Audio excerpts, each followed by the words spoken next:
La vie peut être difficile.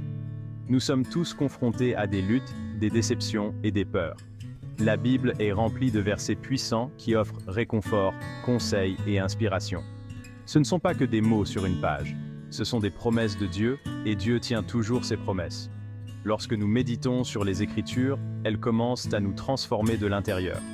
Un de mes versets préférés est Romains 8, 28.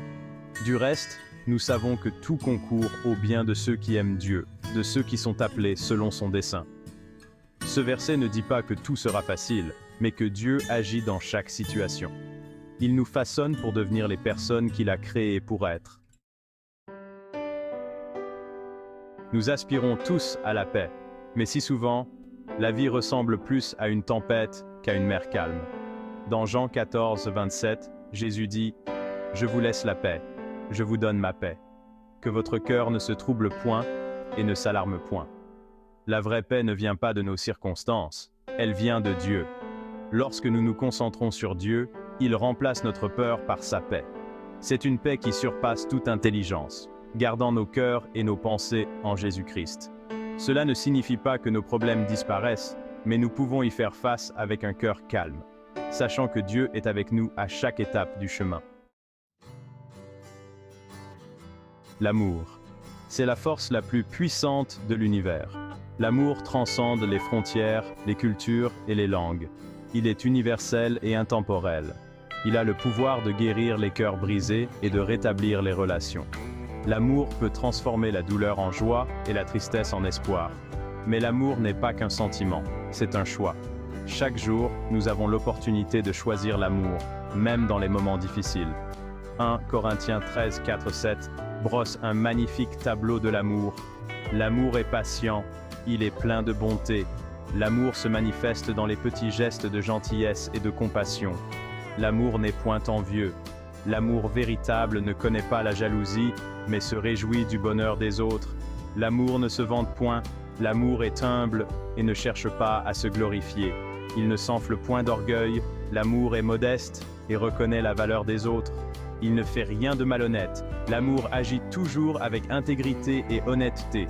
Il ne cherche point son intérêt, il ne s'irrite point. L'amour est désintéressé et patient, même dans les moments de tension.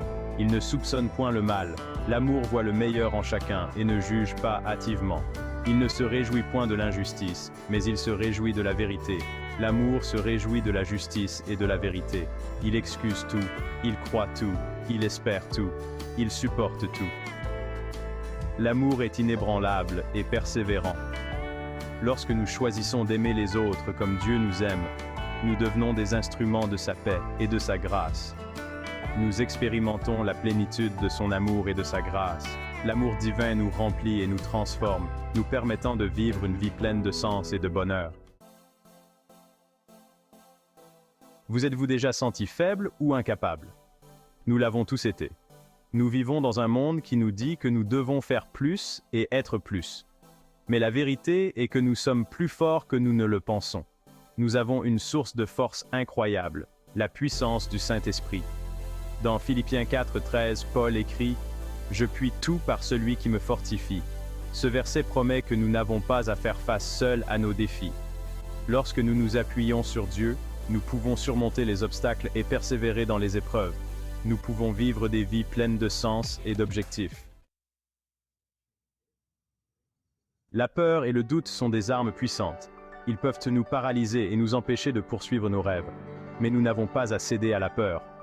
Dans 2 Timothée 1, 7, il nous est rappelé que Dieu ne nous a pas donné un esprit de timidité, mais un esprit de force, d'amour et de sagesse.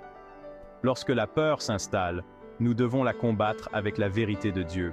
Le psaume 27, 1 nous rappelle « L'Éternel est ma lumière et mon salut, de qui aurais-je crainte? L'Éternel est le soutien de ma vie, de qui aurais-je peur ?» Lorsque nous mettons notre confiance en lui, nous pouvons affronter nos peurs avec courage et confiance. Le pardon, c'est l'une des choses les plus difficiles que l'on nous demande de faire.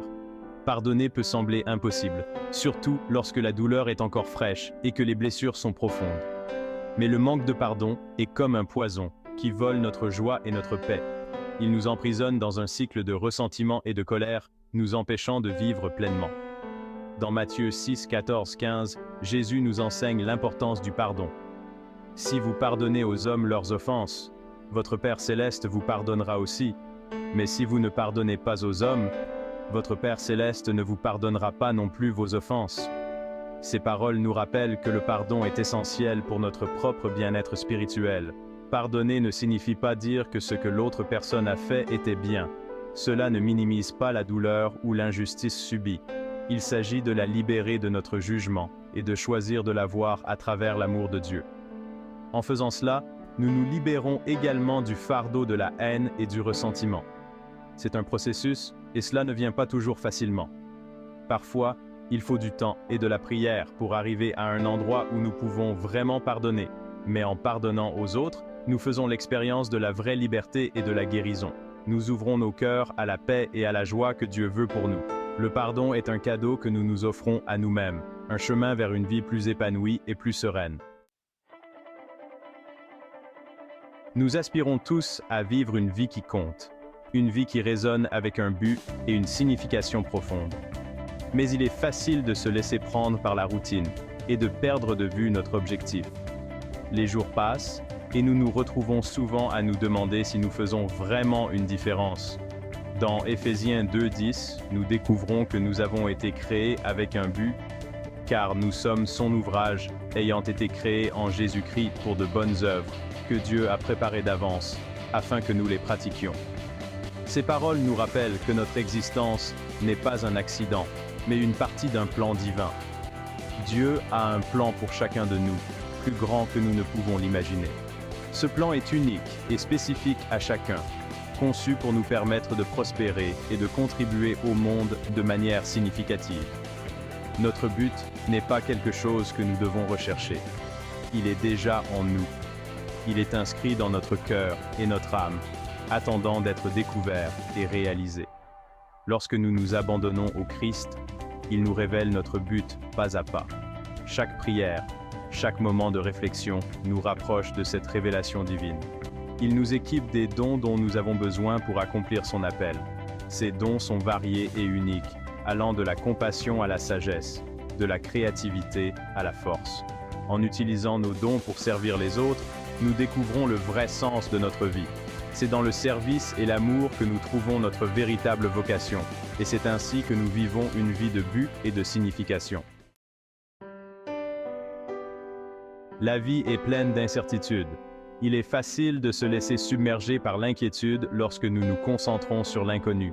Mais Dieu nous appelle à vivre par la foi, et non par la vue. Dans 2 Corinthiens 5, 7, il nous est rappelé que nous marchons par la foi et non par la vue. Marcher par la foi signifie faire confiance à la bonté et à la fidélité de Dieu. Cela signifie croire en ses promesses, même lorsque nous ne les voyons pas s'accomplir. Et cela signifie aller de l'avant dans l'obéissance, même lorsque nous avons peur. La prière est notre lien vital avec Dieu. Dans Philippiens 4, 6, 7, nous sommes encouragés à ne pas nous inquiéter de rien, mais en toute chose, par la prière et la supplication, avec des actions de grâce, faites connaître vos demandes à Dieu. Et la paix de Dieu, qui surpasse toute intelligence, gardera vos cœurs et vos pensées en Jésus-Christ. Prier ne consiste pas à réciter des paroles vides de sens. Il s'agit de venir à lui avec un cœur humble, en lui confiant nos joies et nos peurs. Il s'agit d'écouter sa voix et sa paix qui surpassent toute intelligence. La joie. C'est un sentiment profond de contentement et de paix qui découle du fait de connaître Dieu. Dans Néhémie 8, 10, il nous est rappelé que la joie de l'Éternel sera votre force. Cette joie ne dépend pas de nos circonstances, elle vient de notre relation avec Dieu. Lorsque nous nous concentrons sur lui, nos cœurs sont remplis de joie, même dans les épreuves. Cette joie nous donne la force d'affronter les défis et de vivre une vie pleine d'espoir. La joie du Seigneur est notre force. Ce ne sont là que quelques-uns des nombreux versets puissants de la Bible. En méditant sur ces versets, vous ferez l'expérience du pouvoir transformateur de la parole de Dieu. Vous trouverez l'espoir, la paix et la force. Que sa parole soit votre guide et votre réconfort. N'oubliez pas que la parole de Dieu est vivante et efficace. Ouvrez votre cœur à sa parole aujourd'hui et laissez-la changer votre vie pour toujours.